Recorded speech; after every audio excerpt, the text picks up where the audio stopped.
Hey everybody, it's your old noise pal Grand Hires here, and today I want to do a little bit of discussion on the MPC Live.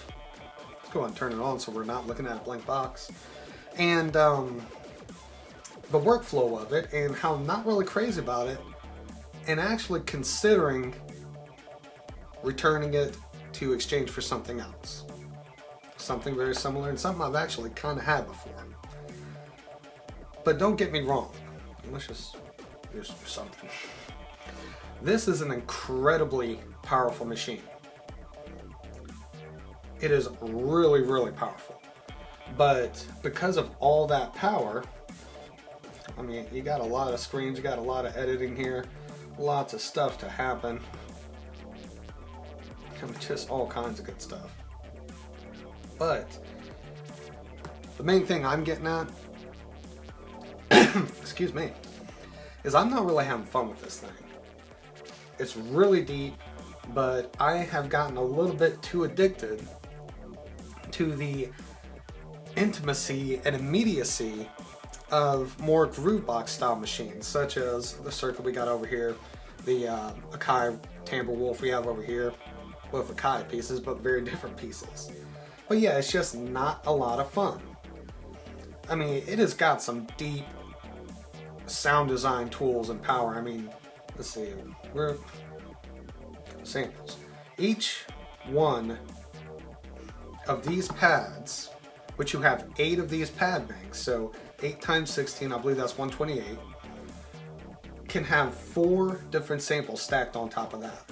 You've got all this editing over here. You can stack 4 effects on top of all that. And there's quite a bit of, there's Decimate, there's my favorite, of effects. And they each got, you know, different things you can tweak on. And I say tweak on, I say edit and program. Let me say that, because tweaking I associate with, you know, just grabbing a knob and just going to town on it, and, you know, it's something particular happening.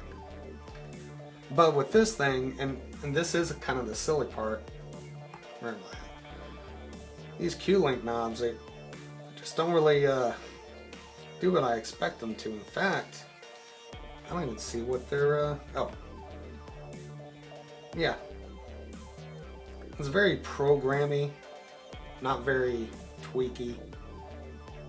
I mean, really with this, I mean, maybe if I got used to it, it'd be different, but with this, you know, it just feels so much easier to just get this big old knob and, you know, what have you, and do it how you want to.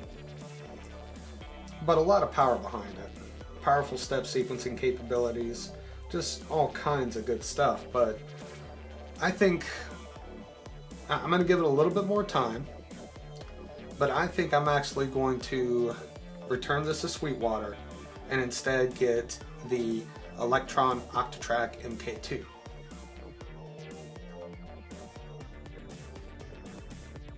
Now, for those who have been with me for a while, you will know that I actually had the Octatrack MK1, and I didn't use it as much as I did like my Rhythm Wolf and my Circuit and stuff like that. But I still used it more than I did this. I did a lot of good jams. I even played a couple live shows with it, and it was pretty cool. Another reason why I'm seriously thinking about sending this back and getting the Octatrack is I really enjoyed using the Octatrack as a performance mixer, because you could input up to 4 inputs, or, you know, 2 stereo inputs, or 4 mono, or 1 stereo and 2 mono, what have you, and use your tracks, one of your 8 tracks, to manipulate it with all the effects you can use and all that. And it was a lot more immediate. It had its downfalls, and it's actually a touch more expensive and not as powerful, but it was simply a matter of turning that thing on, grabbing your samples, putting into your each sample onto each track, and then just going to town and having fun. Parameter locks and that crazy crossfader, I'm starting to miss that thing. So, I mean, what do y'all think? You think I should just give this thing a longer try and try and integrate it into my groovebox setup? Or should I go full on groovebox and get the Electron Octatrack? And how do you feel about this whole discussion? Composition versus performance. Because really the only thing that, in my opinion, that I've ever played with that has a good mix of both is the circuit. I guess the circuit mono station, which is over here. But how do y'all feel about performance versus composition, composition versus performance? You got a lot more fine tuning, and altogether you can come out with a better, more polished product with something like this. Or you can take a bunch of groove boxes with limited capabilities, not a bunch, but 1 to 3, and create an equally awesome track that is nowhere near as polished normally, but has a lot of things that normally wouldn't happen when you sit there and just compose everything out. So I think I've talked enough about this.